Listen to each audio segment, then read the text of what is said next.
Gotta talk fast. Gotta talk fast. Gotta talk faster, faster, faster. Gotta talk fast. Welcome to an oral review of Archie Comics Sonic the Hedgehog, reminding you to protect your ears and consider using earplugs when in the presence of live concerts, loud work, and federal law enforcement using flashbang grenades. Costing about $30 to $40, earplugs could be a great investment to protect your hearing. Consider buying ones that come in a keychain capsule so you'll always have them with you. Also, monitor your headphones and car audio use. If you notice the number of your car's volume slowly increasing over time, that means your hearing is getting worse. Tinnitus is real. Your hearing is a finite resource. Dominic's dad has it. Nick has it. Your hearing can't get better over time. I'm Nick, and except for this intro, I wrote the script. And I'm Dominic, and except for this intro, I haven't read any of today's script. And here with the hot mic is Mike. That was perfect. Fantastic. We could maybe workshop that, but it was good. It was a good first attempt. I like it. That's Thank what we you. did. That's what we said last time. Those earplugs that you told me to buy already broke off my keychains, dude. What?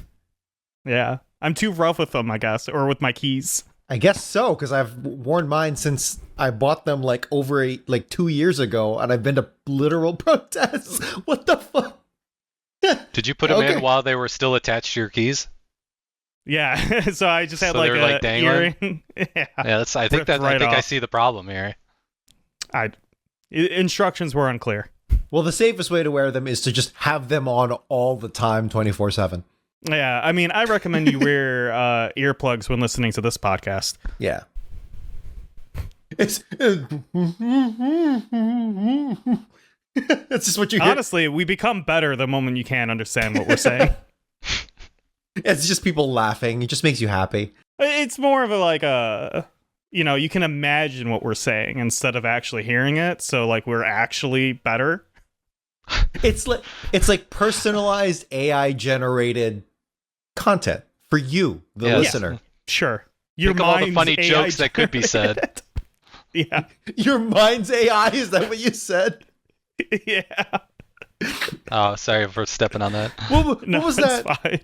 What was that one? It was like a Silicon Valley tech bro who like tweeted, and it's like, and here's the thing, it could be parody. I legitimately can't tell, but it's like, guys, what if we did like podcasting, but in real life, where we just like come together without the microphones and don't. And it's, again, I can't, whatever the verbiage of the actual thing is, I could not tell if the dude was serious or not.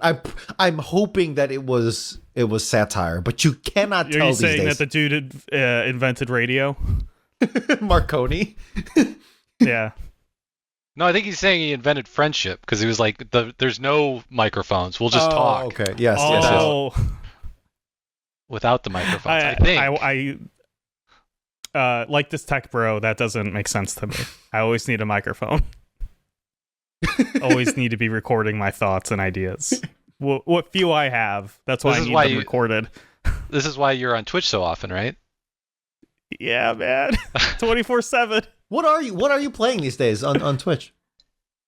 So I have been playing No Man's Sky with Mike F, but No Man's Sky is like not a good game to stream, I think. To stream, specifically to stream. Yeah, it's very how can I word it? It almost feels like parallel play, where it's like Mike is doing his own thing, I'm kind of doing my own thing, and we just kind of like sometimes bullshit while we're doing our things. Mm-hmm. Yeah, that's accurate. Yeah, but it's a really cool game. I love it. It's yeah, it rules actually. Yeah, especially in VR, very cool. But after streaming it like twice, I was like, I think this is more of just like for me and not for it's hard to make good content out of that, is my I can see that. So as soon as I'm done with No Man's Sky, I'll probably try to think of a different game for Mike and I to stream on Tuesdays. Just the other Earth Defense Forces, those are so good. Those are insane to watch. They are pretty good. Next time it goes on sale, we could do it. Okay. I actually know something about the newest Earth Defense Force that you don't. That is wild, and yeah, it would be fun to play it. Maybe we'll get it on sale next time it's on sale. Yep. All right. Let's Read a script I wrote. All right. Well, we are reading Archie Comics Sonic the Hedgehog Mecha Madness Special, the 6th standalone special. Here so far, release date July of 1996. Mecha Madness, the story, written by Michael Gallagher and penciled by Pat Spaziante. An extremely quick overview of what happened in issue 39 of Archie Comics Sonic the Hedgehog. Sonic approached the Council of Knothole Village with the idea to be roboticized. He was going to attach a special chip called a Neuro Overrider, which would give Sonic free will and be able to disobey robotics orders. The plan is rejected. Sonic is then ambushed by Knack the Weasel and is taken to Robotropolis, where Robotnik roboticizes Sonic. Sonic is turned into Mecha Sonic and flies to Knothole Village to destroy it. Bunny Rabbit intercepts Mecha Sonic and fights, but Bunny loses that fight. Knuckles then flies in to help and is instantly beaten by Mecha Sonic. We open exactly where we left off on issue 39. Mecha Sonic has just defeated Sally, Buns, Antoine, Rotor, and Knuckles. Our roboticized hero is flying off to destroy Knothole Village again. Sally, in a last-ditch effort to save the village, commands Rotor to initiate Operation Last Resort. Antoine gasps in fear. Rotor reluctantly agrees and runs off. Sally reaches for Nicole, her portable supercomputer, and asks for a status report of Knothole Village. As you commanded, Knothole has been evacuated. Mecha Sonic is inflicting heavy damage, but all of it is structural. Sally begins to mutter to herself. I can't believe he disobeyed a direct order. Sonic's behavior borders on mutiny. Antoine, holding Knuckles' limp body, overhears and gleefully says, I will be happy to form a subcommittee and start an investigation. Delay that, Buster. I'm giving the orders here. Rotor, bring me the bot maker. Rotor rolls up with the Portobot, a portable bot maker that was destroyed in a fight with Robotnik, but has been repaired by Rotor. Rotor begins to speak. Sally, if I may speak freely, if we do this, haven't we sunk to Robotnik's level? Are we no better than him? Sally responds with a line normally reserved for when your closest ally stabs you in the back, or in this case, when a friend has a reasonable apprehension to the plan you're about to enact. Et tu, Rotor? Listen, you guys, we've got to fight fire with fire. We must use every weapon at our disposal to ensure survival. Planet Mobius is at stake. Let freedom ring. Knuckles begins to wake up, still thinking he's mid-fight with Mecha Sonic. Knuckles punches Antoine and Rotor.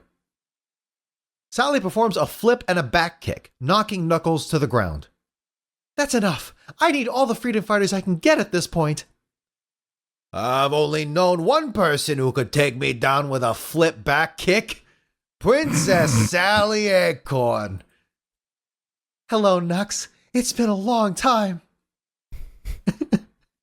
Nick is doing that silent laugh that he does. For a moment, it's like they are children again, reminiscing about the past. Knuckles snaps back to reality and asks what the plan is. Sally begins to explain about the roboticizer when Knuckles cuts her off and dives headfirst into it. End of part 1. I just adore the fact that Knuckles gets like dunked on by Sally, and he's like, there's only one person who can do a backflip kick into me, and it's Sally Acorn. Very funny to me. It just this is like maximum Knuckles, and I'm genuinely in love with it. Just punching, like gets knocked out, just starts punching whatever shadowy figures in front of him while he's still like half concussed, and then it's like, hey, there's like some side effects if you go into this. Nope, just dives literally headfirst into the killing machine, effectively. Yeah, super rad. How'd you guys like this opening? Yeah, it's good. I mean, it's a continuation of the last one, so I feel like we're like in mid story here. It's good. I like it. Yeah. I'll say this like protestation of using the roboticization. It reminded me of have you guys played Ghosts of Tsushima? I have not. I have not either. No. So the premise is you're on you're on the island of Tsushima, excuse me, and there's like a Mongol horde invasion, right?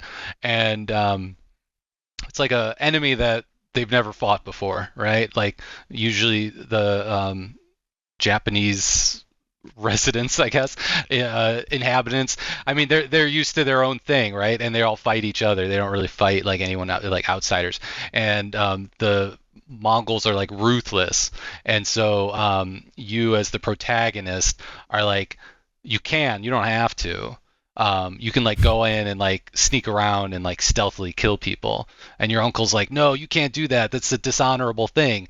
And Jin, who's the main character, is like, well, we have to. Like the survival of our people demand it, right? Sometimes you have to do what's necessary. You can't like, I don't know. Maybe you got to like bend your morals a little bit or break the rules a little bit in order to come out victorious.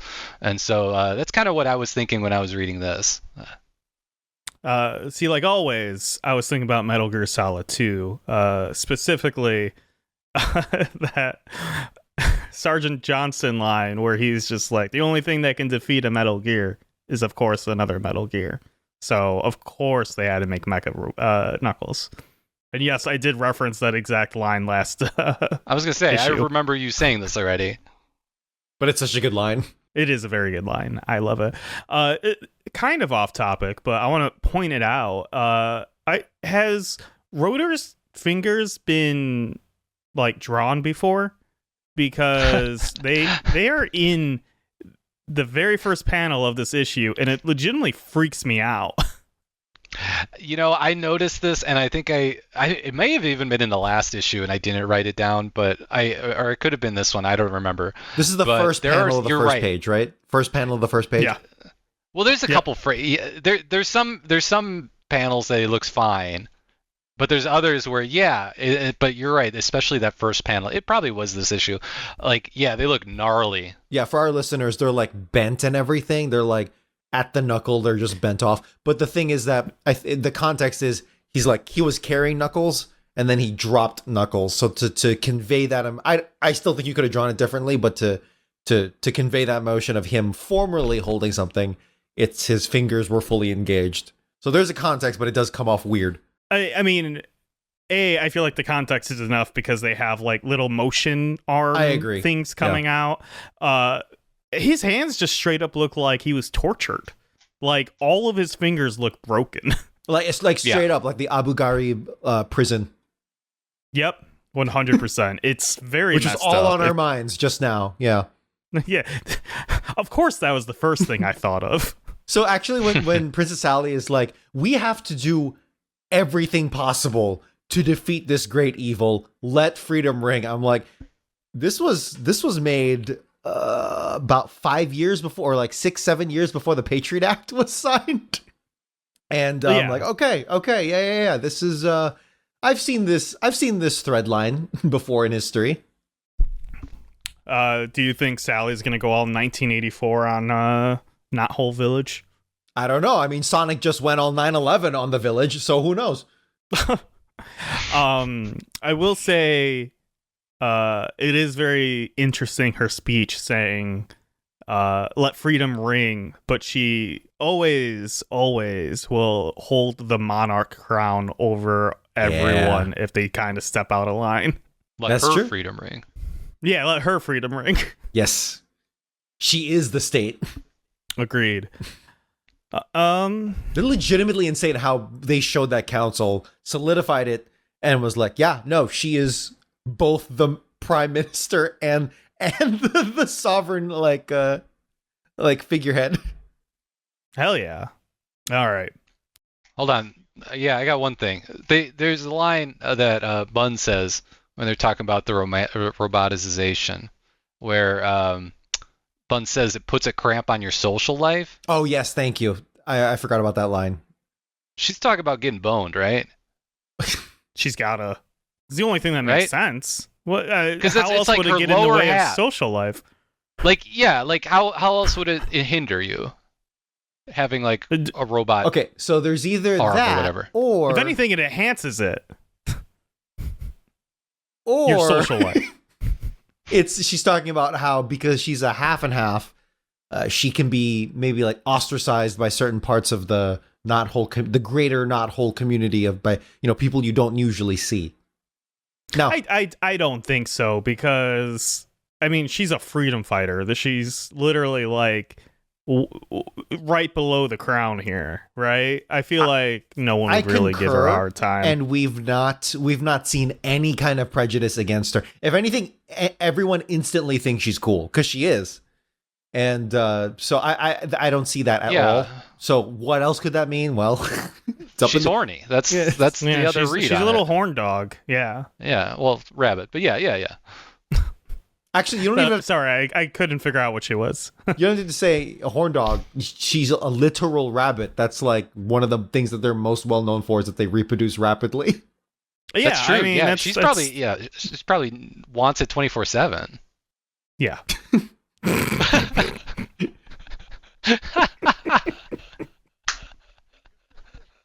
Mecha Madness Part 2.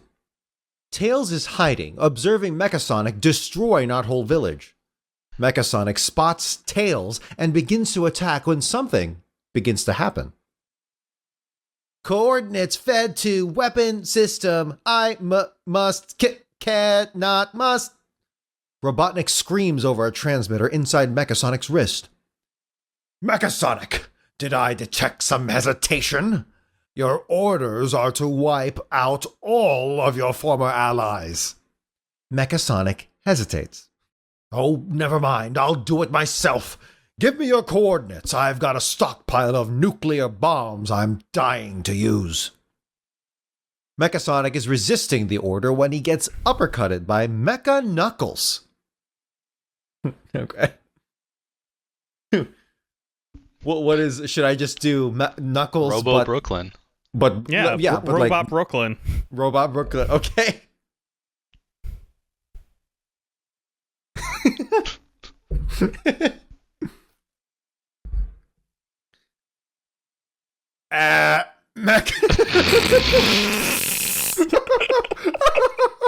Sorry, was that getting into character? Yes. Because if you haven't noticed, every single one of my voices, I actually do need like a tick to like do a quick warm up. So for Sonic, I understand. I just was not expecting. That was the boot up sequence. Yes. For Sonic, it was like, that's his general like tick. For Robotnik, it's like a growl. But for Knuckles, it's like, I'm in Brooklyn, Garden Angel. So you roboticized Garden Angel Island. I gotcha. Mecha Knuckles is in charge now. That's good. And like every other robot voice is like, oh, okay, they've been roboticized. This just sounds like a dude who's like a robot for Halloween.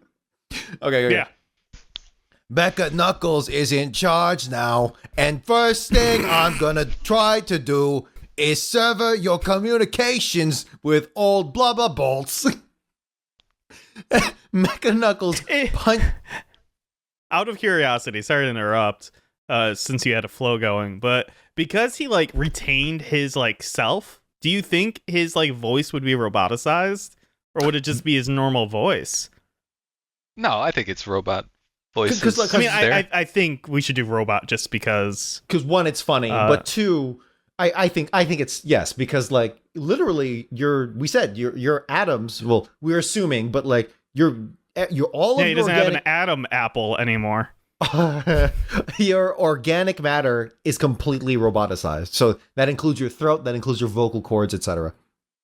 Mecha Knuckles punches Mechasonic's wrist communicator, presumably knocking it out of commission. The two continue fighting when Sonic shoots laser beams out of his arms, both of his arms. Knuckles blocks it using his magnetic knuck claws, which disperses blasts and drains Mecha Sonic's batteries. This has real playground fake fighting energy. The two continue fighting, and it looks like Knuckles is winning. Sonic does some calculations and then uppercuts Mecha Knuckles at incredible force, sending him straight to Robotnik's nuclear warheads at subsonic speed. There's no way for Knuckles to stop the attack. However, Knuckles can invert the polarity in his claws, creating a massive magnetic field, one that will affect Metal Sonic as well. Knuckles reverses the polarity of his claws, and Mecha Sonic begins flying towards the nuclear weapons with Knuckles. They both crash in the heart of Robotropolis, and a nuclear explosion happens. I've got sad news for the world.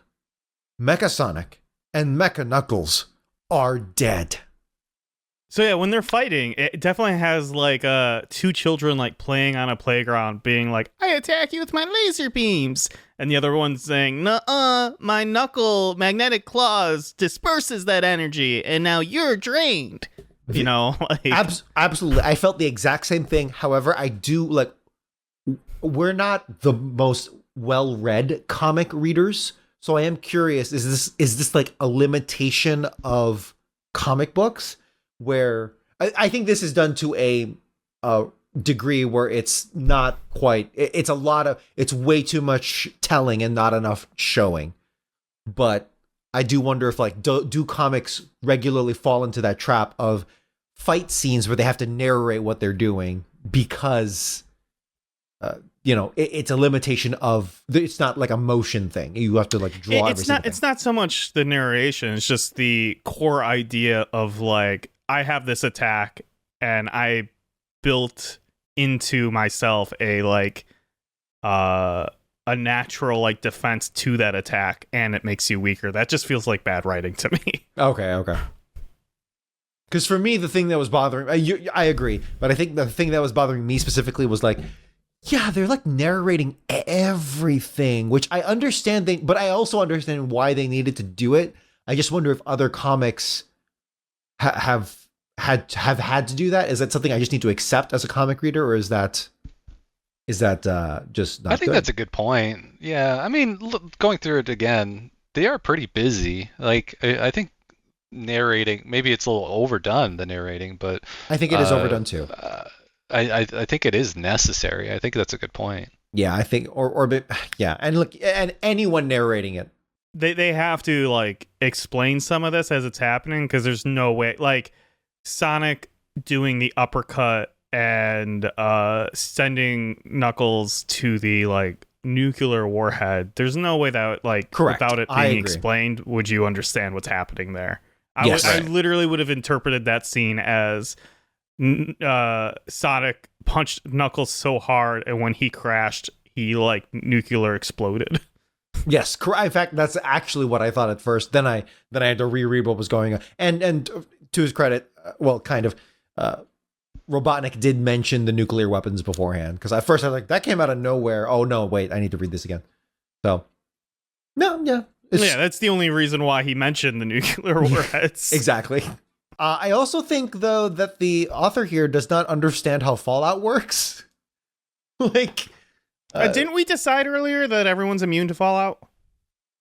I don't remember that. I think I made the executive decision that all these animals are mutants and they are immune to Fallout.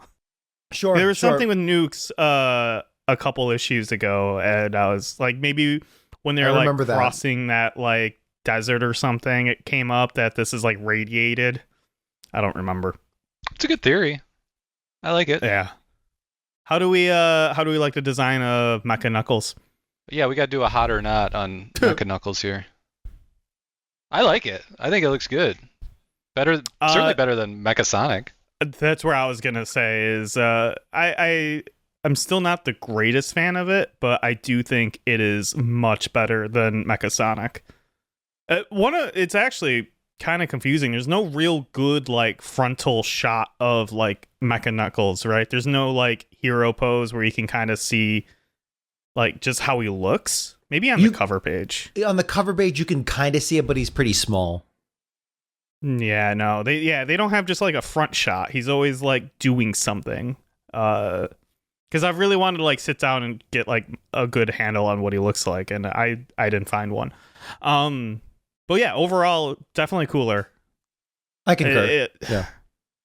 It feels more cohesive of the design, whereas Sonic, all of his yellow furnishings just, not that it doesn't make I think it was like overdone in that regard, whereas Knuckles is like all of that fits. All of that does work. Yeah, and like I know this is like still kind of a weird call out for me, but like I still really hate that fact that like Mecha Sonic's arms are just balls. And his joints or his arms? Yeah, his arm is just like a bunch of balls. Yeah, you're right.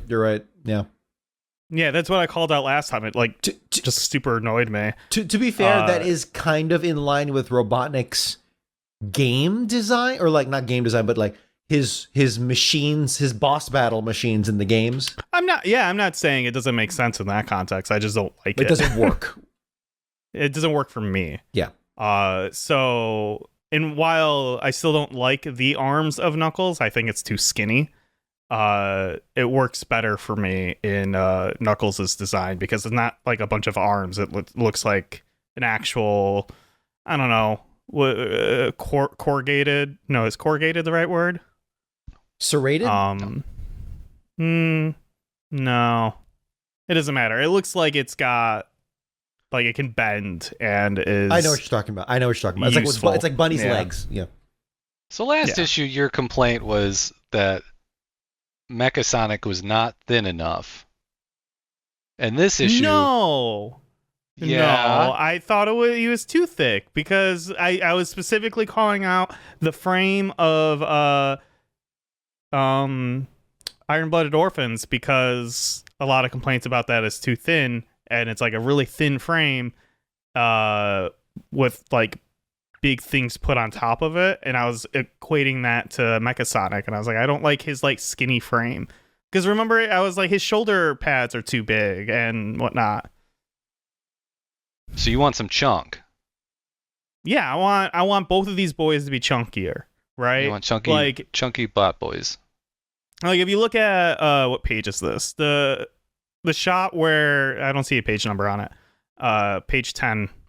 Where like Sonic is shooting out the lasers and Knuckles is blocking it, right? The splash page, yeah. Yeah. You see how thick that round thing is? Like, it looks like he's wearing gloves that like slipped onto his like super skinny arms. I don't want that look. I want the thick gloves going all the way up his arm, right? But robot. Okay. Yeah. So like Knuckles, who has like massive cuffs on his gloves. But if it is doing what you said it is, which is converting his molecules to metal or whatever, then wouldn't it just do that? What it did, which is make his hands big because they're big, and then keep his arms thin? Yeah, I mean that is probably accurate, I guess. Okay. Doesn't mean I have to like it. Right. Okay.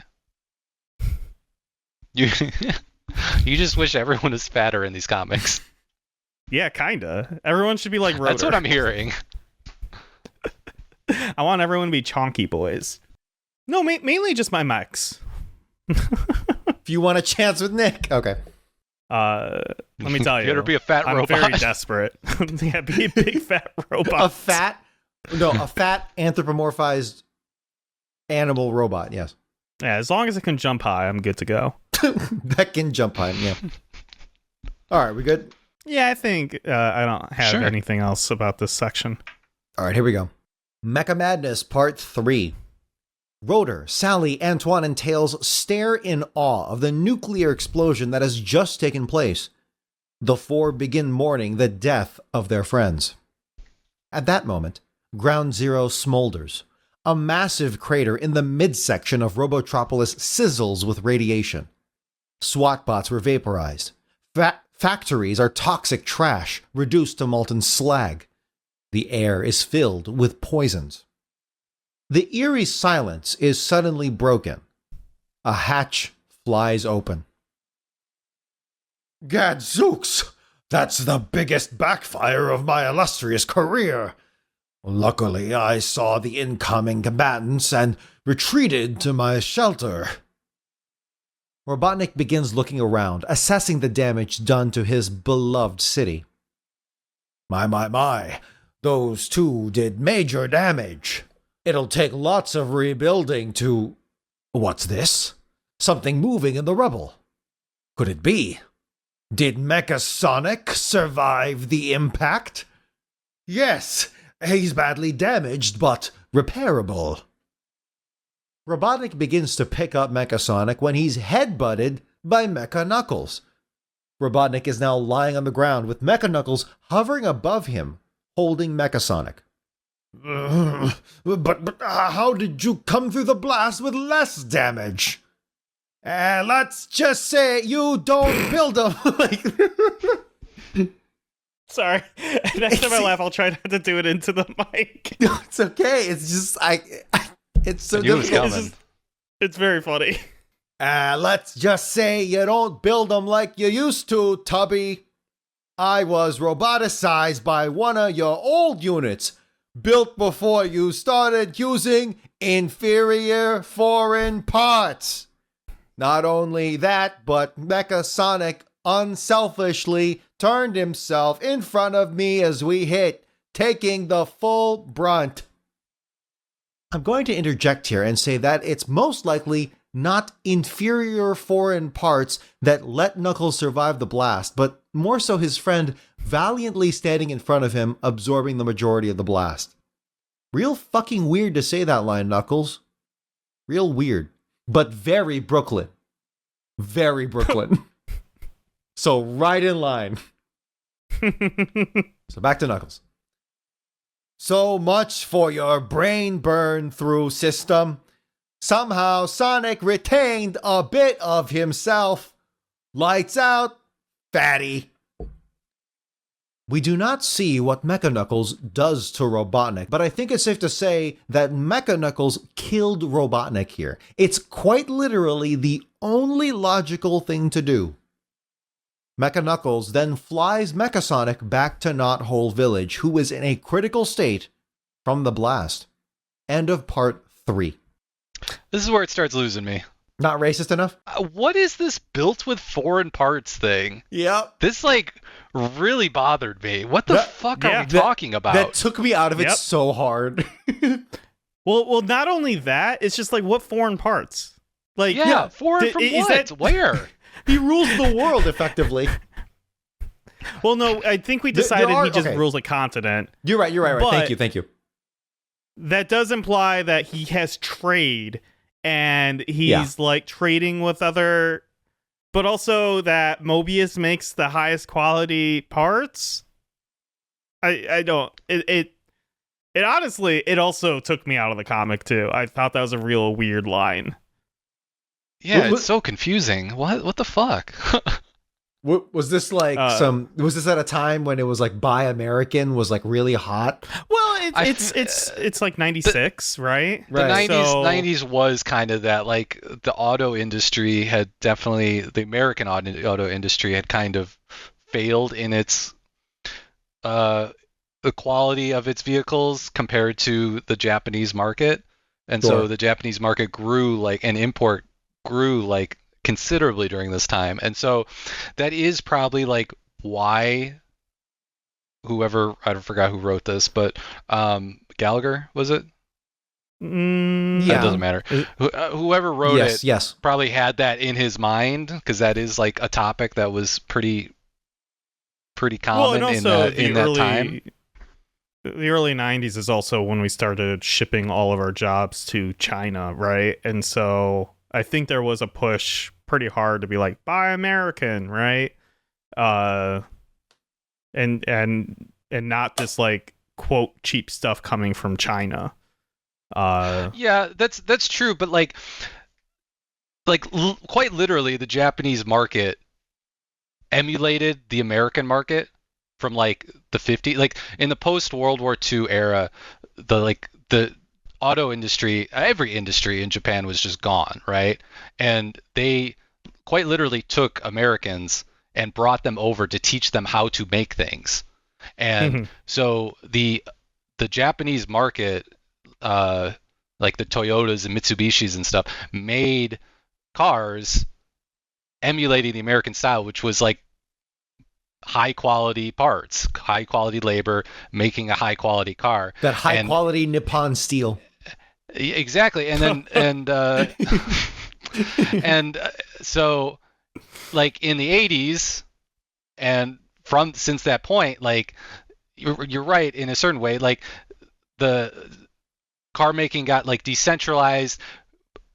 Desire for profit led to trying to increase margins rather than like trying to necessarily put out the top quality vehicle that you could. And that is literally why the Japanese market kind of took over. It was because they kept making the high quality cars and using like high quality components that the American industry used to at that standard from like the 50s and 60s, right? Yep. So anyway, that's a minor history lesson as to why that would be like a common sentiment in the 90s. Still, it has no place in a Sonic comic. It's quite bizarre, really. Oh, I am in full agreement. It actually did aggravate me. One of my favorite novels, which I haven't actually, sorry, I think I only read part of it because I was extremely young, and I'm like, I don't know if I'm old enough to understand Tom Clancy, but I was interested by it. And one of the stories in Tom Clancy's Jack Ryan series is it's very anti-Japan, because that was the time. That was exactly the atmosphere going on at the time because of the Japanese economic miracle. And it felt like, oh my God, they're going to do it again. They're going to do it again.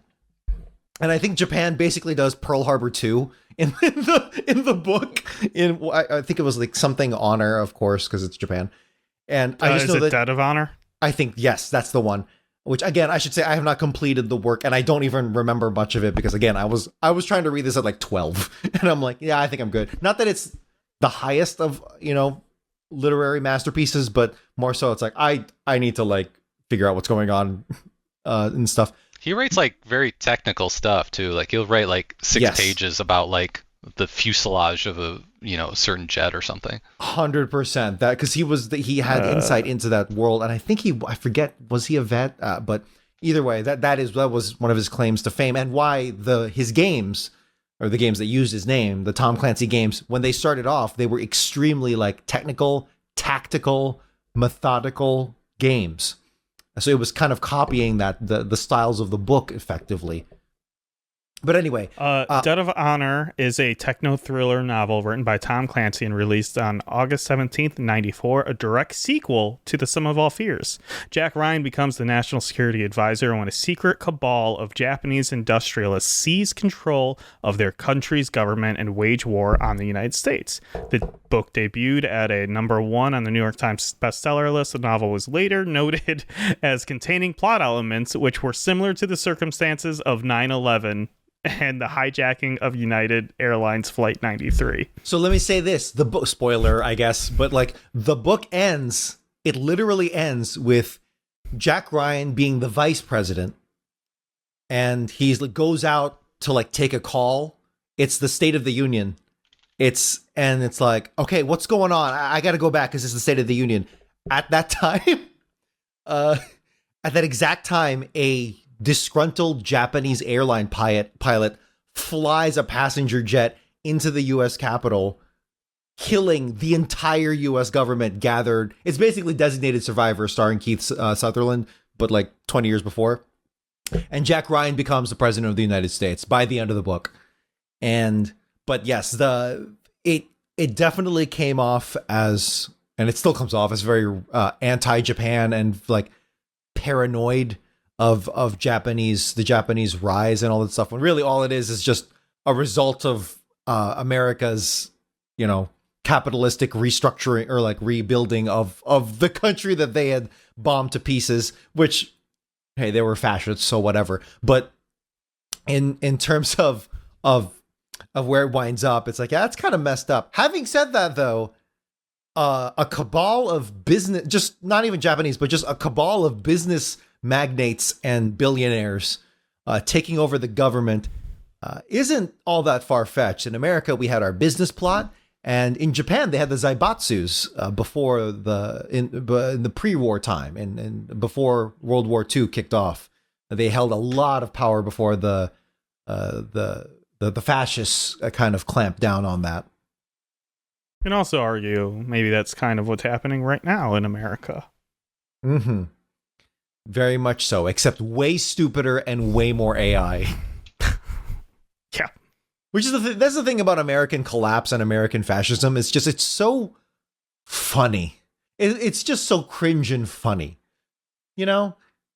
At least when the Nazis were doing it, I'm like, wow, everything's in black and white. This is so like grandiose and epic. But then when we do it, yeah, if everything was in black and white, let me tell you, this would be a lot cooler. Yeah, it really would. It'd be Cinema Paradiso, right? But no, we got to have our glossy AI look on everything. That sheen where all the outlines just don't exist. Okay, are we good? Yeah. Sorry. Yeah. I went off on multiple tangents, but you hit all the right buttons of like, yes. Sorry. Mecha Madness Part 4. Mecha Knuckles and Mecha Sonic are standing in front of the Freedom Fighters. Both past the physical limits normal machines can endure. Both past the physical limits normal mechanical hedgehogs and normal mechanical echidnas can endure. Tails starts bringing in Mecha Knuckles to the roboticizer, which has a built-in reversal system. However, this will not work on Mecha Sonic. As we all know, the old roboticizers can only debot the same creature it mechanized. Sally and Rotor are trying to figure out what to do with Mecha Sonic when Mecha Sonic starts to speak. Bzz. Heh. Grr. No, veep. I do not deserve to live. I betrayed my friends and loved ones. Sally tears up, realizing that Sonic is still inside the machine, somewhere. She demands Rotor to go and figure out a way to save Sonic. Rotor and Nicole do some analysis. As we all know, Sonic recently acquired his 1 billionth magic ring. It took him on a surreal journey. When it brought him back to his reality, the ring surrounded him with a protective, mystical aura. Unknown to us, it also created an internal shield. Although this aura didn't prevent mechanization, it did absorb and retain Sonic's life force. Robotnik's brain burn-through device couldn't penetrate the magic field. Sonic's personality still resides there. Sally demands that they retrieve Sonic's life force immediately. However, Rotor's lab was destroyed in Mecha Sonic's attack, leaving him powerless to help. Nicole suggests that she might be able to save Sonic. Rotor pushes back, saying she doesn't have enough power, but Sally plugs Nicole in anyway as a last-ditch effort. At first, nothing seemed to be happening. Then, all at once, raw magic energy ripples outward, overriding reality, restoring the true spiritual and physical essence of Sonic the Hedgehog. Sonic is in a daze, not remembering the events that have transpired. Knuckles, who is now in his normal form, walks up. Well, look who's back in blue. That's right, it's me, Knuckles. Sonic asks what Knuckles is doing here. What am I doing here? Only saving everybody from you, Spine Brain? Hello, McFly? Yeah, right. Go on back to your I'm sorry. Right. Go on back to your floating island, and kid nerd. You don't have to ask me twice. Might have known you'd be ungrateful. Forget it, Sally. I'm flying home. I'll call you sometime after you dump Mr. Congeniality there. Using the power of Knuckles' dreadlocks, he flies off. Sonic turns around to see Antoine holding a pair of handcuffs. Handcuffs? What is this? Some kind of joke? Au contraire, Sonic. You're under arrest. Kingdom of Eggcorn Rulebook, Section L, Paragraph 73. Nicole? Any subject disobeying a direct order must be tried for treason. Buns pipes in and says Sonic allowed himself to be mechanized by Robotnik against the wishes of Sally. Antoine takes Sonic and brings him to the Knothole Village jail. The end of Mecha Sonic. But stay tuned for Sonic number 40, featuring the court-martial of Sonic the Hedgehog. So, what do we think about this? All right, Knuckles definitely wants to bang Sally, right? Like that's locked in, right? Okay, so yeah, we talked about this last time and I didn't see anything, but when he called her Mustang Sally, a reference to a song where they say all she wants to do is ride around. No, yeah, they totally are banging now. Yeah, I guess I didn't catch. You guys were much more observant of the subtle hints there, tuned. But yeah, of which animals want to bang. Yeah. But animal husbandry right here. We're the experts. Yeah. But yeah, it she's was looking for her husband. Oh, I'm sorry, talked over that. What'd you say? I said she's looking for her husbandry. Oh, yes. Yes, bad yeah, joke. but it was made as plain as day with Mustang Sally. Like it was very clear to me. There's something going on. Yeah, and at the very end there, when he's flying away, it's like, hey, call me when you dump him. It's like, okay, that's explicit. That's gotta be explicit, right? Yeah, that's pretty explicit. I don't know. How do we just overall feel about Sally having all of these love interests? It kind of makes her feel like disloyal or something, right? It just puts her all over the place. I don't like it. I don't think it's uncommon for royalty to have many suitors, right? Like, I guess so. She would be desirable. And she's not like doing anything with any of them. She's just talking, man. Except Jeffrey St. John, where she literally kisses him. Okay, I'll accept that. I think it's also but she's the way just talking to Knuckles and Sonic. I think it's the way we have gotten to know Sally since the very first issue, where it was just, they're practically married, right? Just absolute loyalty to each other, love, love, love. She even tells that giant golden King Kong ape where it's like, I've already got a boyfriend and it's Sonic, right? And yeah. But I think as time evolved, they are now writing her to be more, okay, hold on, this is more implicit with Sonic, and she can still have whomever. Which if that is, so I'll give, if that's what we're saying, if you guys agree with that, I'm willing to give that a pass, because that's the development of a comic, and I understand that, it's, you don't think about issue number 100 when you're on issue 1, so I understand that. Well, also, I wonder if, and this is just speculation, that they've got orders from above saying that, like, Sonic and Sally can't be a thing, right? Because it's got to be Amy. There's the meta. Yeah, and you're right. So they might be trying to flirt with ideas of, like, who can Sally, fuck. Has Sonic and Sally done anything that... I mean, sure, or even like hand stuff. I don't know, but like, have they done any sort of? Have they shown any sort of like, romantic interest besides just like saying explicitly that she's his boyfriend? Like, has he kissed? Have they kissed? They've had literal children. There's been kisses on cheeks. Oh, well, yeah, okay. I guess you're right. Yeah, that's in the future though. And we don't know if that future happens. We don't know how time travel works, right? Yep. Did her sending that stupid Nicole back from the future like screw something up, or I don't know. Is it like a self-fulfilling time loop, or is there a chance to quantum leap this and change it? Yeah. You used it right this time. Nice. Thank you. Yes. For the record, I wasn't But- even actively thinking about it. I was just thinking, I want to add another Ziggy Time reference travel. here because I love Ziggy. I just want to prove to Nick that I know what quantum leap is. Well, I've already done it multiple times, and every time he gets a rise out of it, so I just wanted to do it again.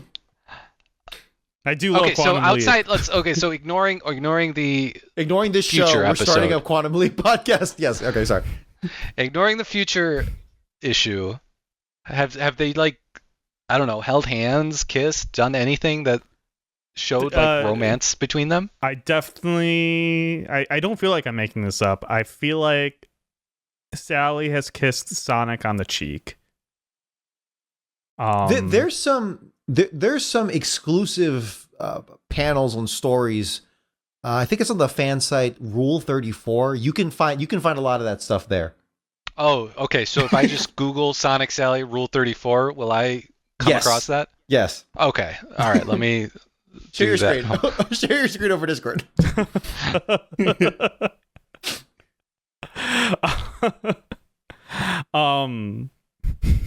No, you're okay. It's again. forgot what I was It is the first 20-ish issues. That's rough, but 20 issues where it's like she appears younger. She appears less mature and less her current incarnation, where she's very like forthright. And she is forthright previously, but you know what I mean, right? It's more ambiguous. The romanticism of between Sonic and Sally is more ambiguous and implicit. I don't want to Google this because I'm on my work laptop, but I wonder if I can Google how many times have Sally and Sonic kissed. And there'll be a log, of like all the times. I feel like they kissed during the fake wedding they did. That like really weird, yes. bizarre plan. That's acting though. Yeah, Well, so Where again, does acting end and true love begin, Mike? I mean, if it was for the sake of the plan, I don't know if we can count that one. Okay. Well, good thing I'll actors have accept never that. fallen in love while acting scenes. It seems that I guess what I'm getting at is that like their relationship seems to be of like a school kid, like an elementary school kid type relationship where they like say they're 100%. dating, but they're like they don't do anything. They don't even like they just hang out. That's it. So Yeah. so it's a will they won't they situation. But it's not even will they won't they, because Sally says she's like they say right here that they're dating. It's not unless it's a will they won't they fuck, then yes. But get together. It seems like they're gotten together, but like in the most like elementary of ways. I mean, Yeah, I agree. They're still young, right? So like I feel relative to their animal ages, right? I think they're in their like young 20s. Would you say that's right? Sonic is supposed to be 16. Like actually, Yeah, I thought they were all teenagers. Yeah, they're, Okay, they're all sure. at least teenagers and younger. okay. With Antoine and Rotor being the two oldest, I think. So that said, if they're like in this like elementary relationship, I don't fault Sally for like seeing what else is available, right? Like those Yeah. kind of relationships, don't really mean anything. I mean, does Sonic even have a penis? He doesn't wear clothes. and I don't we've see talked about anything. this. We've talked about this multiple times before. I've made 7 different YouTube shorts. No, I'm kidding. That's all mean, of I our feel like YouTube that's- shorts is just mainly talking about Sonic's Oh, penis. Those are the first 7 when you sort by popular. No, I'm kidding. I fucking wish. I have a feeling the Sonic Sally Rule 34 search would solve this question to it for us. I don't know. I'm on my work laptop. I can't do it. Do you want me to search it? I will neither Don't confirm nor do that. deny.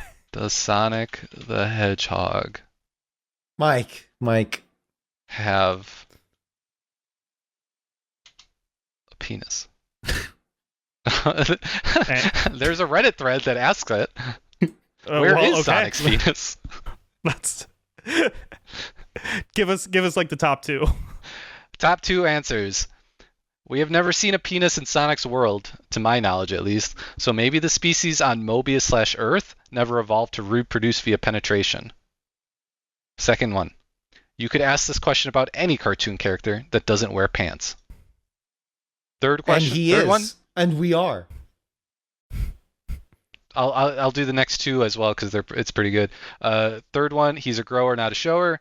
Fourth one, a hedgehog's penis is located on their abdomen. It's hidden in that beige spot. Hell yeah. Hell yeah. Belly rubs got weirder.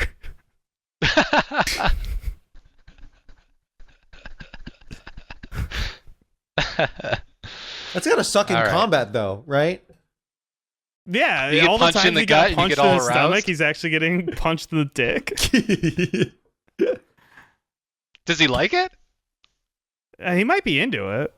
Getting punched in the stomach? Oh no! Don't fight me! Oh, don't hit me there! No, keep punching. Keep punching. That's my weak spot. Oh no! Faster. Faster. You're too slow.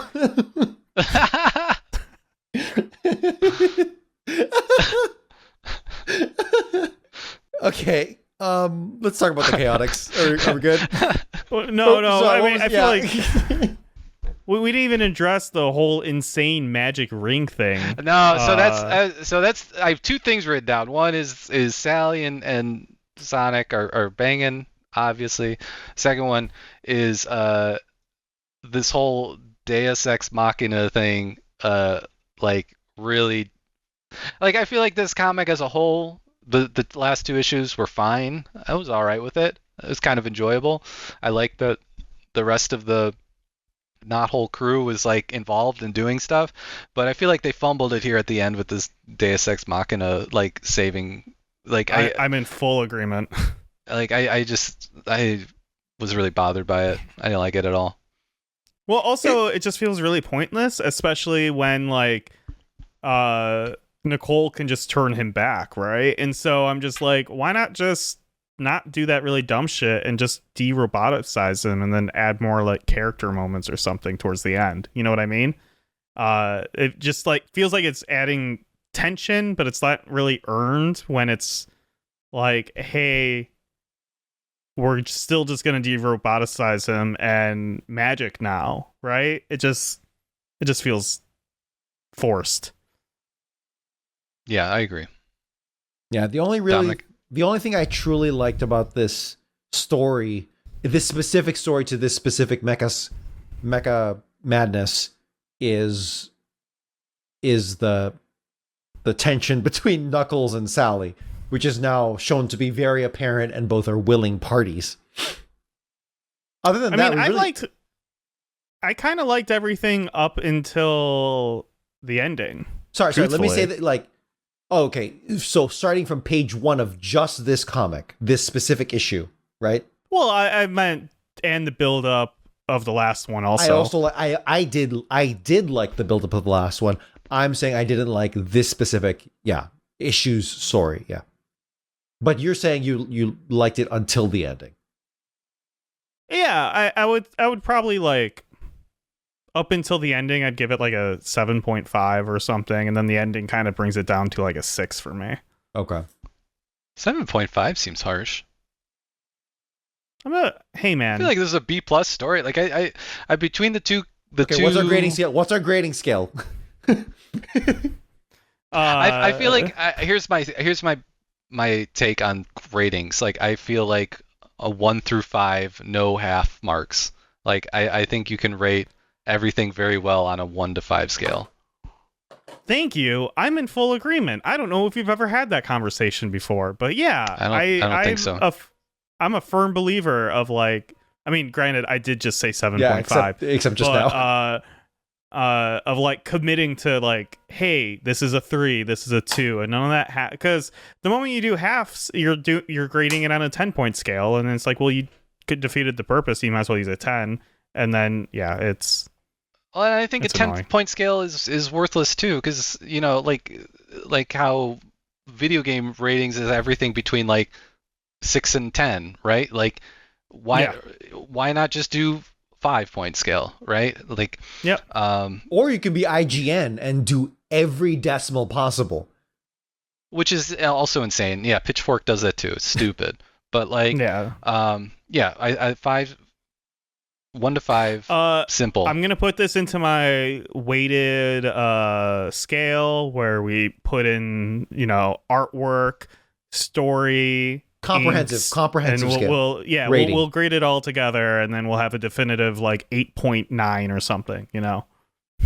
Right. Yeah. And there's like a unquantifiable X factor too.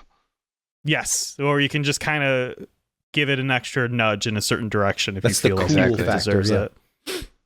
Anyway, I would say this was a 4. Like, didn't 4 stick the landing. Out of what? Out of 5. 5. And if we're going by that scale, then 3. I would give it a 3 without any points, like no decimals. Then I'll give it a 3. But it's a little closer to 3. I'll just say 3. Sorry. And I feel like we should just continue the scale for the future, just so I like it. I like it. No, it forces us to make declarative statements and not. Yeah, I think like a good example of a 5-star issue is the Bog Hog one. Perfect. Okay. If you know where I'm at. I will say I do have to. We did mention this earlier, but the theme about Sally saying we have to do whatever it takes, even if we have to sink to robotics level. But the thing with that is that she kind of validates it, right? Where it's like, how so? It's like, no, we won because we could only win because because Knuckles. Oh, sure. Yeah. But I think the flaw in that is more so the choice to be able to reverse roboticization. I still think that's such a shoot yourself in the foot thing for the writers to have done. I don't think they should have ever made that reversal. I think it should have been permanent. I mean, I think there's I don't think it should be permanent. I think, but it's too easy to be de-roboticized, I think. And on top of it, the fact that Nicole can do it now is, I think, a huge mistake, right? That's insane. I concur. Yeah. You're right. It should have been like the biggest event in the history of this comic and like Mobius or something like that. Where like it's like the cure for polio, right? That we did it. We found it. But that's a good point. Yeah, this is like a really big deal, right? We've talked about that exactly. before. Because this is not the first time it's happened. It's happened multiple times before. And I'm even willing to, again, like before, I'm willing to excuse a little bit some of the older ones because, this comic is beginning to take itself more seriously and become less of a kids comic and more of like a teen comic. It's like, okay, cool, I can handwave it off and then we can settle in. But here, this is the settle in. This is Mecha Madness. Everyone's matured a bit and like everyone's becoming more like themselves, it feels like here. Well, and I feel like if they were to do something with de-robotization, I think personally I would have done it in a way where like you can build this machine, but the only way to do it is like through Chaos Emerald or something, right? Like something that is extremely hard to find. Right, yes. It's like a Dragon Ball level event. Well, there's like 1 million Chaos Emeralds, so maybe not exactly, all of them. Exactly. So it should be like a Dragon Ball kind of thing where it's like, no, it takes a while to find all 7 of these. Also, just Knuckles blindly punching people. That almost puts it at a 4. Well, and also, my favorite moment of this is literally when Knuckles, like, Sally's like, let me tell you what the downsides are. And he's like, nah, I'm good. And he just dives into the robotization machine. Yeah, it's what I would be like. Wait, I could be a robot? Yeah, count me in. I can jump high? Yeah, Buns is in the background screaming like, you can't have sex. It's not worth it. Who's Knuckles fucking anyway? Let's be honest. Let's be real with ourselves, right? All of the animals on the floating islands. Nah, he's more of a guy that would fuck melons. He would just take the fruit. And melons? What? That's a thing I found online where it's like on Reddit specifically where it's like, apparently it's a thing where dudes just love to stick their dick into fruit. What do you mean? You found this online? I found it online. You just stumbled upon dudes fucking melons. Yeah. Bullshit. Is it still like if you look up fruit, it immediately comes up with the fruit fuckers? What is this? I think that's what it was. I legit think that's what it's probably banned by now, let's be honest with ourselves. But yeah. So what do you think I should be typing in here? Fucking fruit? I mean, I'm Googling this on Reddit my phone. Fruit fucking, yes. Reddit fruit. I mean, I doubt it had the title fruit fucking, No, right? I'm like, yeah, sure, but Well, okay. This isn't what you're talking about, but off my Pomegranate chest, penetration. I get so horny, I fuck fruit. But you saw images, right? no, thankfully, no. It was just more people talking about it, of them doing it. Oh, It but, was in, but like- it was a subreddit dedicated to this topic. I think I don't remember anymore. It might have been just like an Ask Reddit thing, I mean, an Ask Reddit thread where it's like weird sexual things you're into. Go, and people answer. People answer. Okay, I found something. Give it to me. Open Safari. If possible, avoid using private browsing. Long press on any Reddit link and select open in Reddit. Okay. So these people are just discussing how they do this constantly, or they experimented. I think it's like shop. I think it's like shop talk. Talking It's shop. like the trades, where it's like, hey, how do you? What's your strategy? Or like, what's your technique? What do you fuck? Oh, I forgot I deleted Reddit off my phone. Okay. That's why this isn't working. That's probably for the best, Nick. What did you find? Can I just what would I look up? Sure. You know what? Yeah, I'll just read it out loud. Go into Reddit, type in Reddit/r/co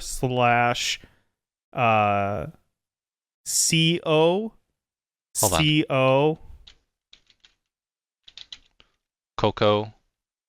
FLESH. What is it? FLESH. Coco Flesh. And then LIGHTS. Coco So it should read Fleshlights? Coco Fleshlights. I thought it was gonna say Coco Felons, which is a take on Coco Melons, which was really gonna make me laugh too. But Coco Fleshlights is funny. Oh man. Okay, well it's not a common one because the last post was 3 months ago.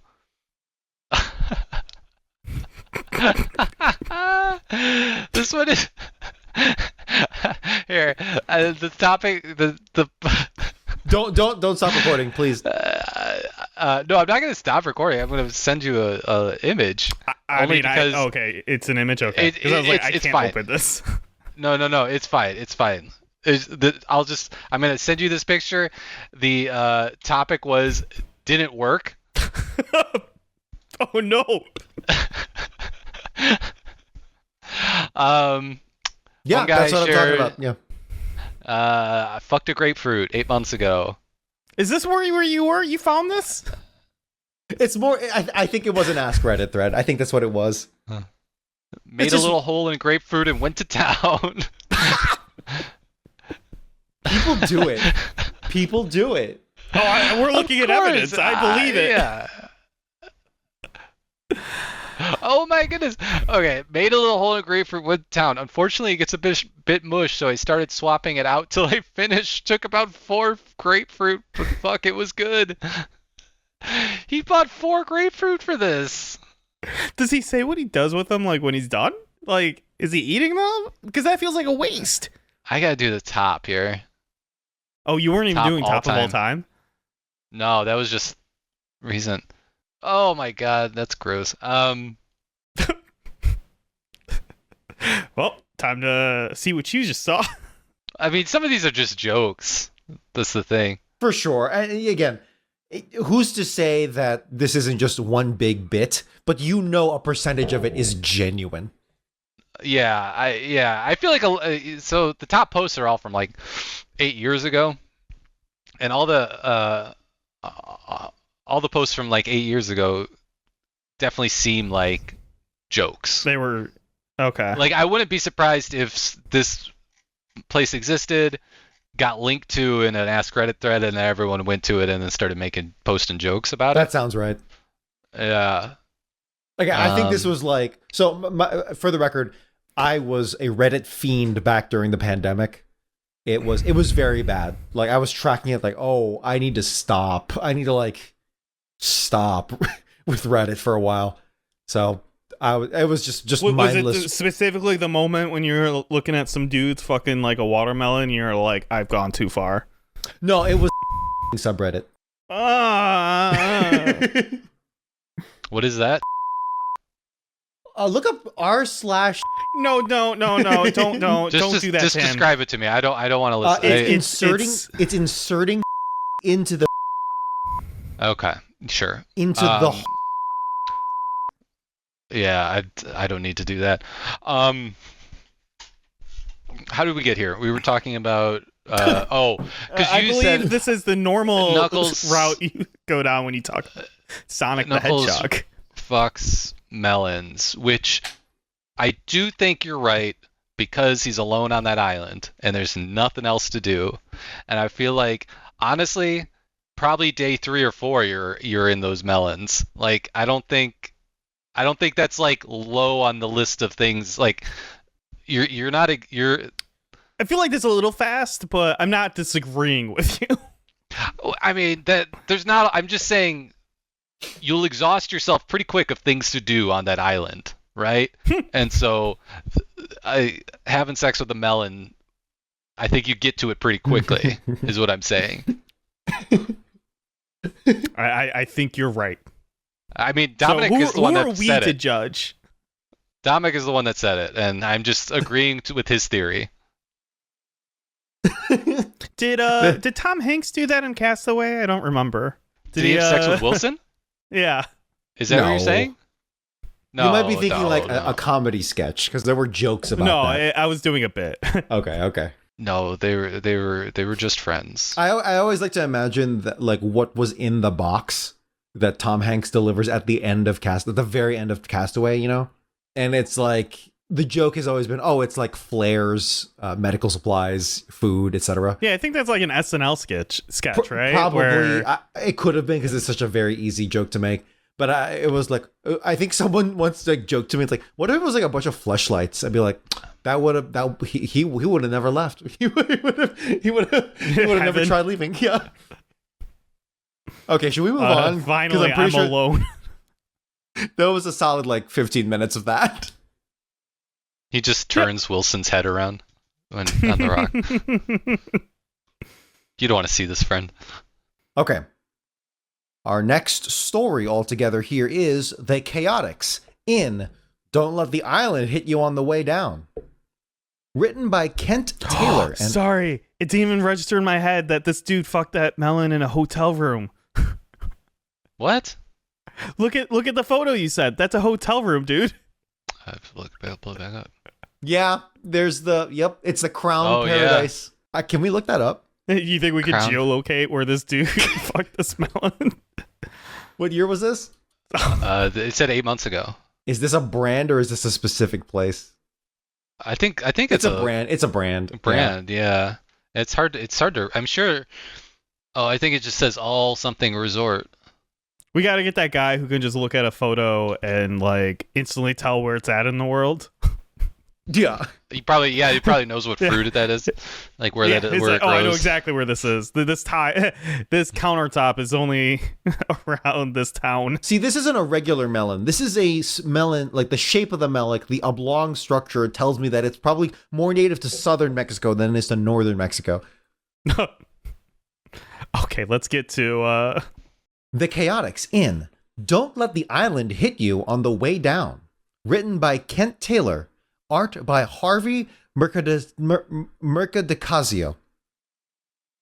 It's amazing that while a battle has been won on planet Mobius, another battle is being lost on the floating island. Charmy the Bee has just been knocked out of the sky by Predator Hawk, a rad-looking blue hawk with headphones and a bandolier. Predator Hawk flies down near where Charmy Bee has landed. Okay, what are we feeling with Predator Hawk's name? Or his voice. what do you think, Mike? I always come up with these. I mean, I don't know. I mean, this guy's like a one-off dude, right? Like it probably pretty doesn't much. matter. I mean, is with it how this issue ends? They're definitely coming back. He's like He's like, is this E from him? He's going E in the down.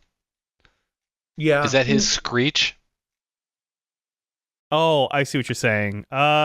Screech. Yeah, he's a Screech. He's screeching. So Screech like Saved by the Bell. He sounds like Screech from Saved by the Bell.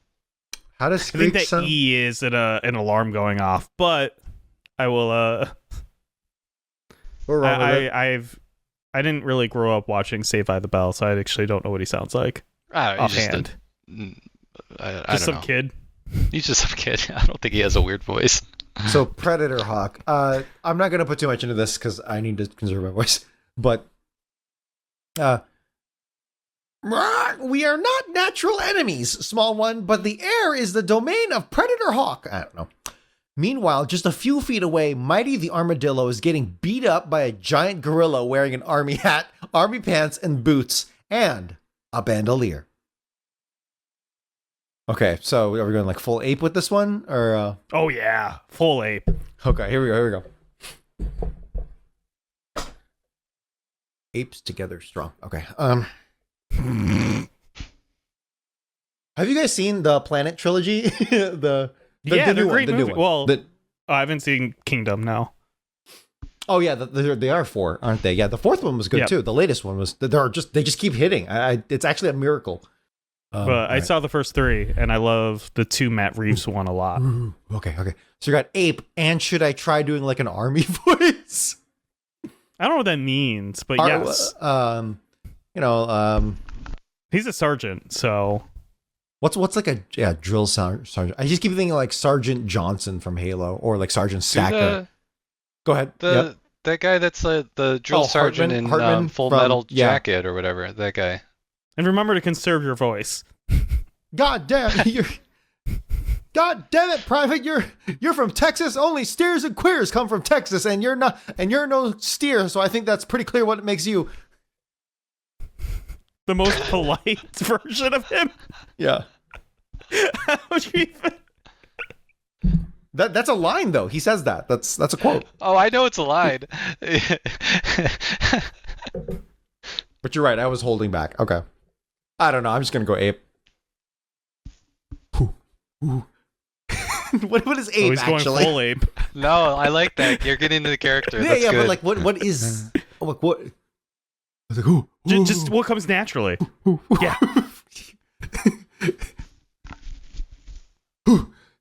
They call this boy.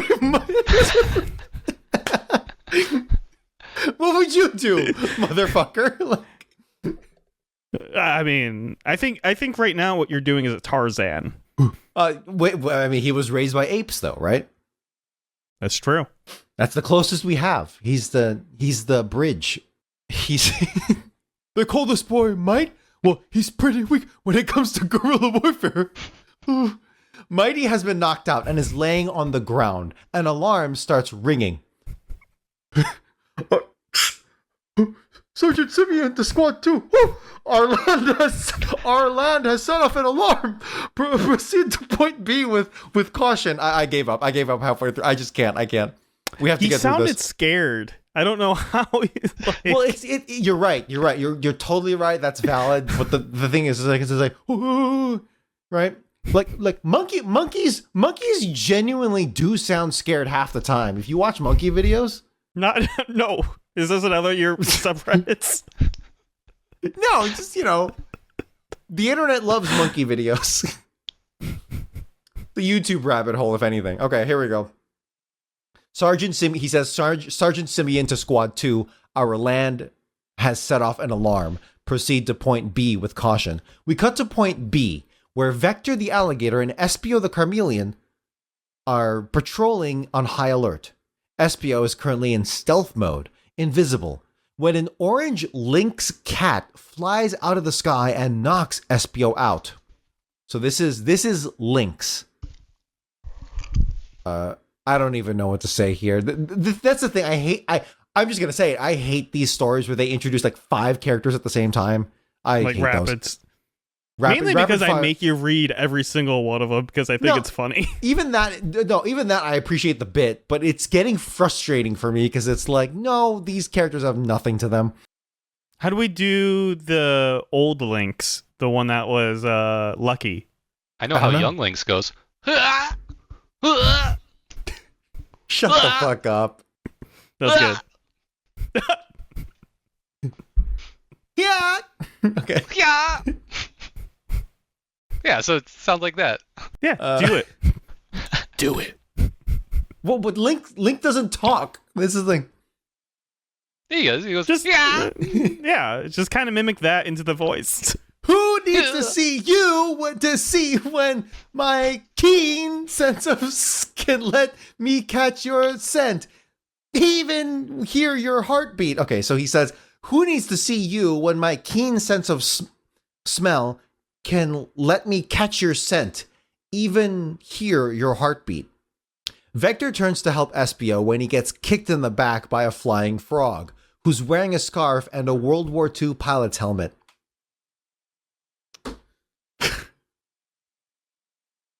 Right? Slippy. Yeah. I'm doing the frog thing with this, Do it. T, I heard you have a rap for smooth moves, but you're nothing compared to a flying frog. I don't fucking know. Teehee, I heard you have a rep for smooth moves, but you're nothing compared to flying frog. This is Lightning Lynx.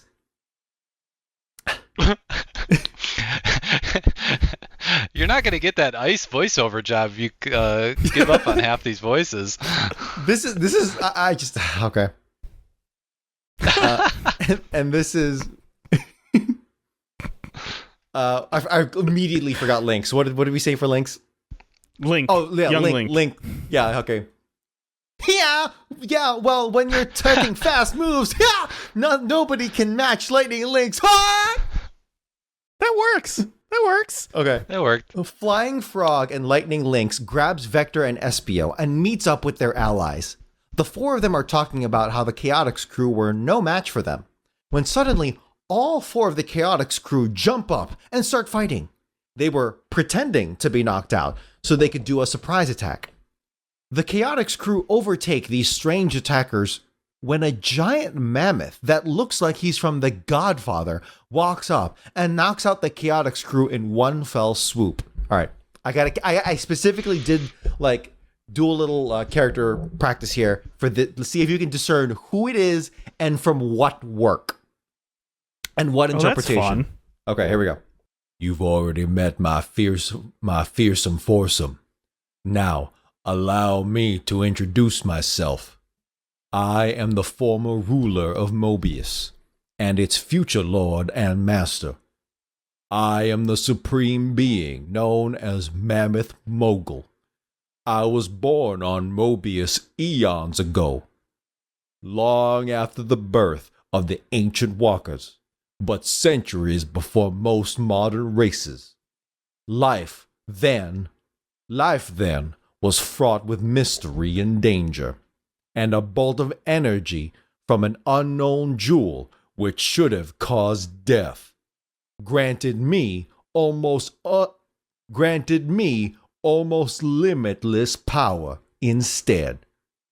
I used that power to become master of all I surveyed, but over the millennia, the races evolved, gaining strength and independence.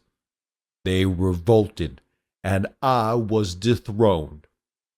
Yes, I did say millennia.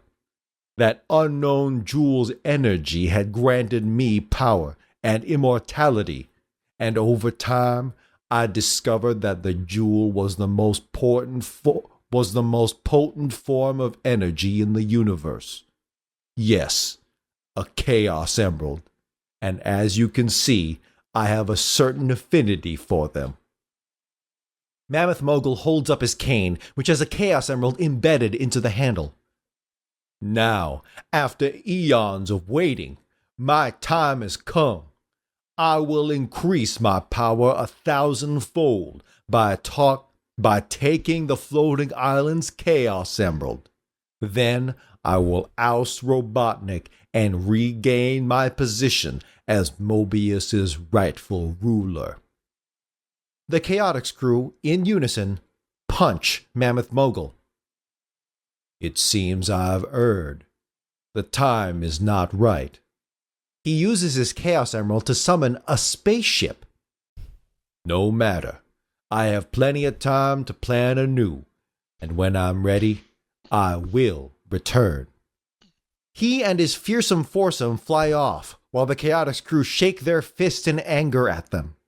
And of don't let the island hit you on the way out. On the way down, sorry. So your voice was definitely like a southern thing, but I couldn't figure out what it was to. Gonna give you one word. Mike, do you have an idea?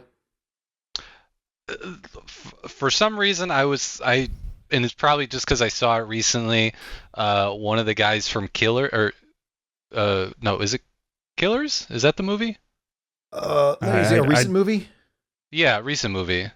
Is that the name of the movie? I haven't seen it. You know what I'm talking about, though, right? I think I do.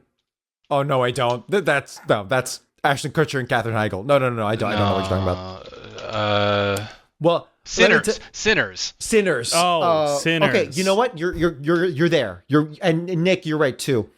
I was trying to channel. Am I right with this? Daredevil. Ben Affleck's Daredevil, Kingpin? specifically. Michael Clark Duncan as what's his name? Kingpin. Yes, thank you, Kingpin.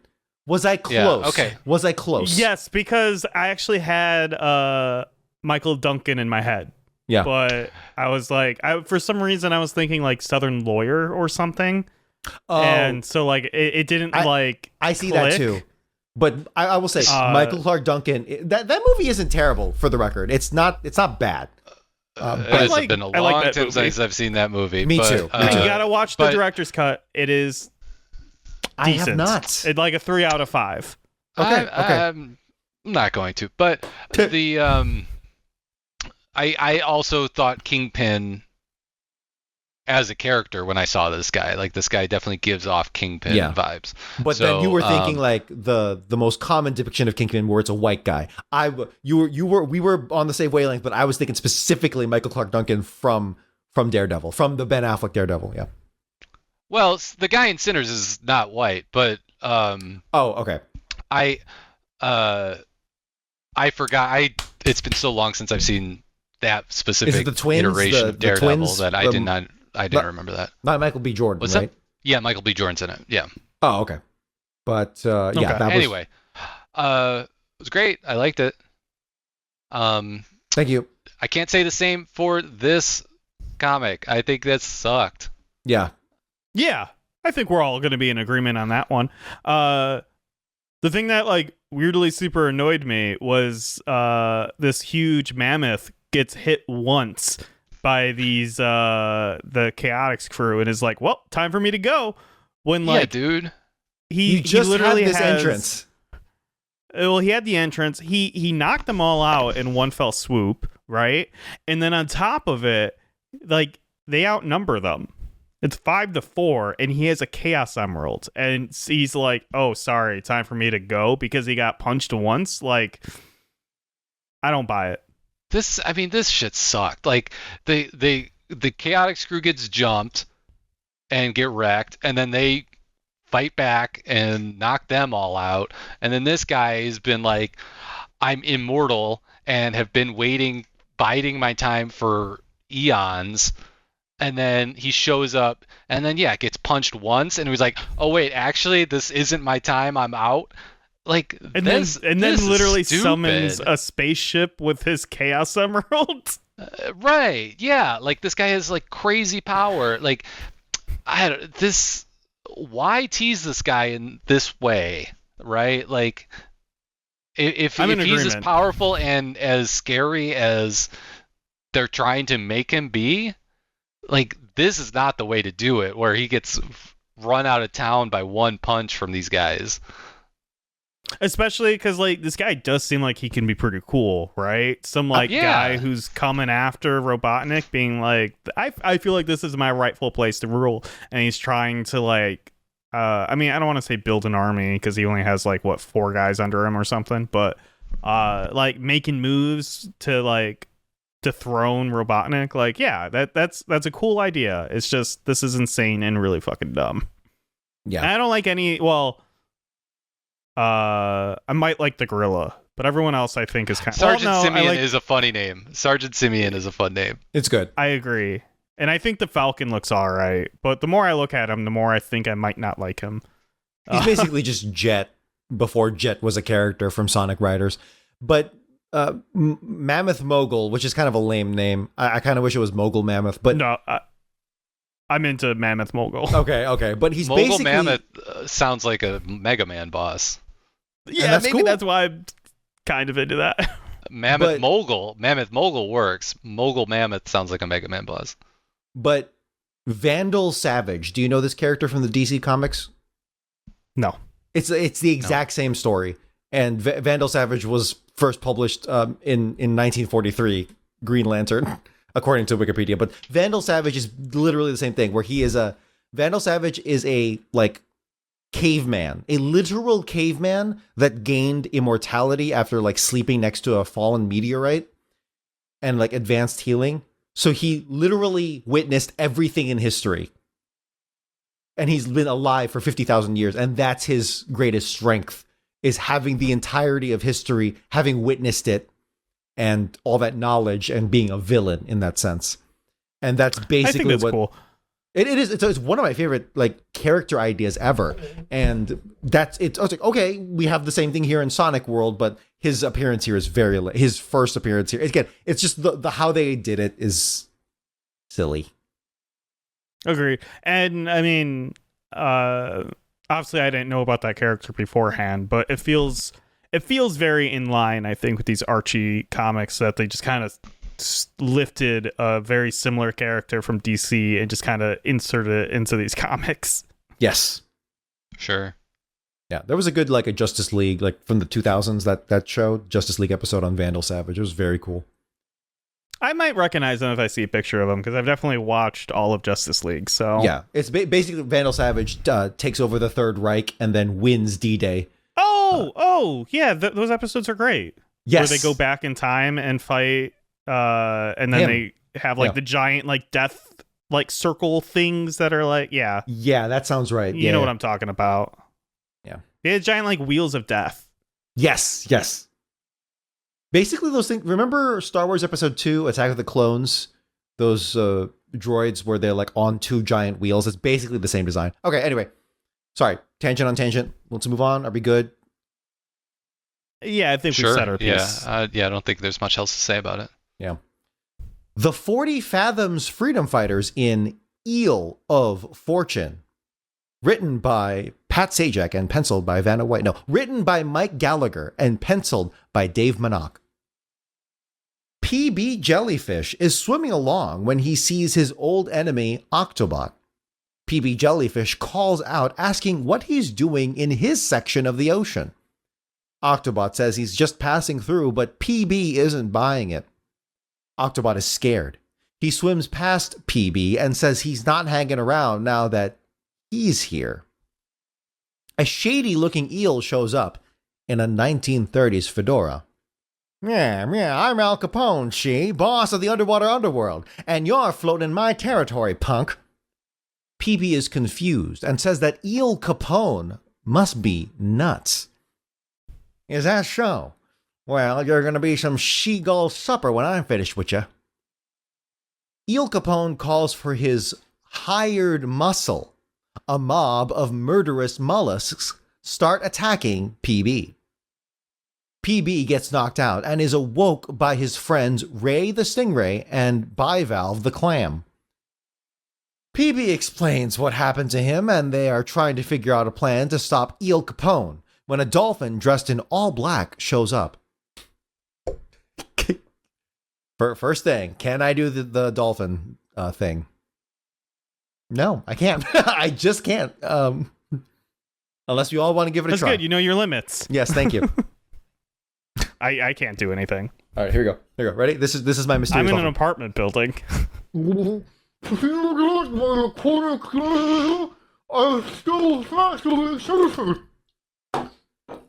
Okay.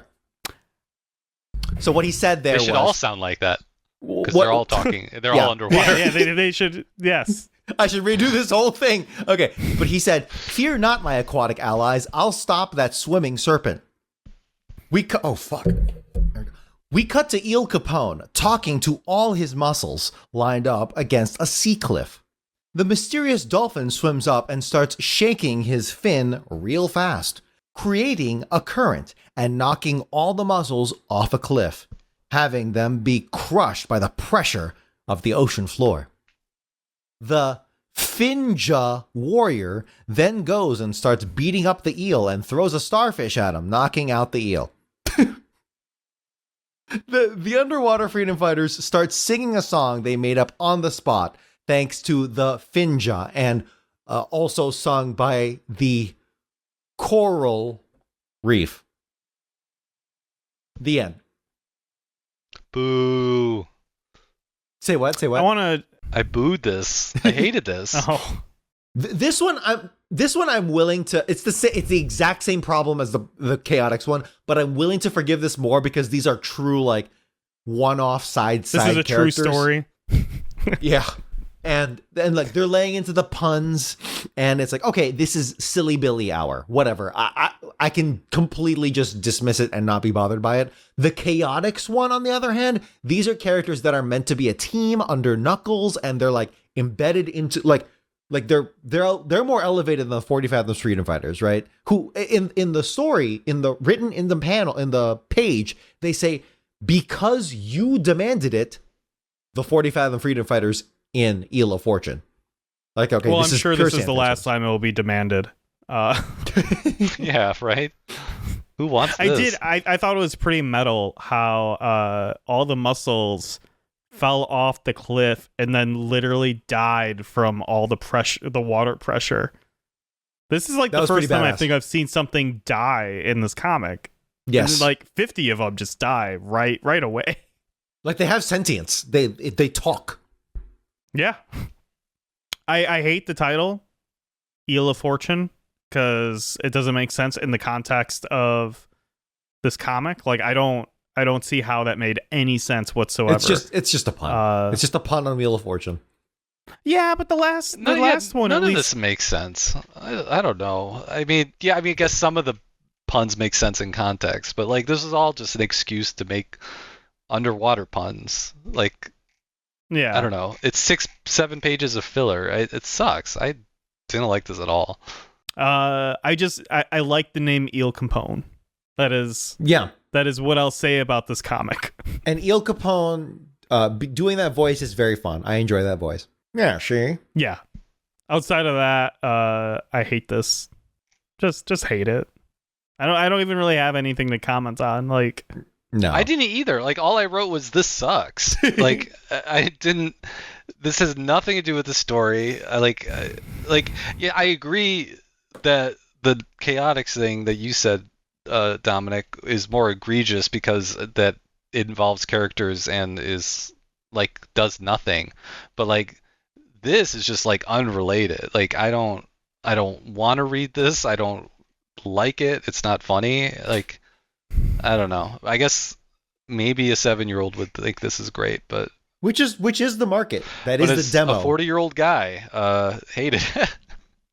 Yeah, I mean that kind of runs into our problem. That's what I'm saying. It's like I can dismiss it. It doesn't bother me that much. The Chaotix is what bothers me because that story is because they're clearly setting up a genuine villain with these genuine characters, and they're not just one-offs. They're not. I mean, they're constantly written like one-offs, but they're not meant to be, and that's what frustrates me. Yep. All right, Super sucks. get out of here. Let's close it out. No, I did the math for the comics, which in your defense didn't have Mega Man, and now it does. But we jumped from like 370 to 530. Hell yeah. Okay. That's just such a higher number. It's quite a bit more, yeah. More room for us to get sponsors. And that's the issue. Only 530 left to go. I'm Nick. I stream at twitch.tv/Mojosaurus, and my personal blue sky is at Mojosaurus. I'm Dominic, and you can find my people power and jazz content at Blue Collar Jazz on Instagram. We got Texas National Guard in Chicago, so you're going to get lots of content soon enough. Certainly. So stay out there and be safe. And you can also find me on Blue Sky at Dom Guan. You can follow us on socials at Gotta Talk Fast. TikTok is Gotta Talk Faster. We also have a video version of the podcast where you can follow along with the panels and watch our handsome faces. You can write on the show at sonograms@gottatalkfast.com, ask us questions, provide corrections, and give us your opinion on this week's episode. Don't forget to like and subscribe to our channel. Mike, is there anything you want to plug before we end this? No, don't find me. And remember, when life keeps going fast, you gotta talk fast and just get through it. I love you. Mike loves you. Bye. Gotta talk, gotta talk. Gotta Talk Fast was written by Nick Folkerts and edited by Dominic Guanzon. Intro and outro themes recorded by Dominic Guanzon. Gotta Go Fast originally composed by Norman J. Grossfeld, Joseph Garrity, and Russell Velasquez. Gotta talk, gotta talk. Gotta talk, gotta talk. Gotta talk, gotta talk. Gotta talk. Gotta talk fast.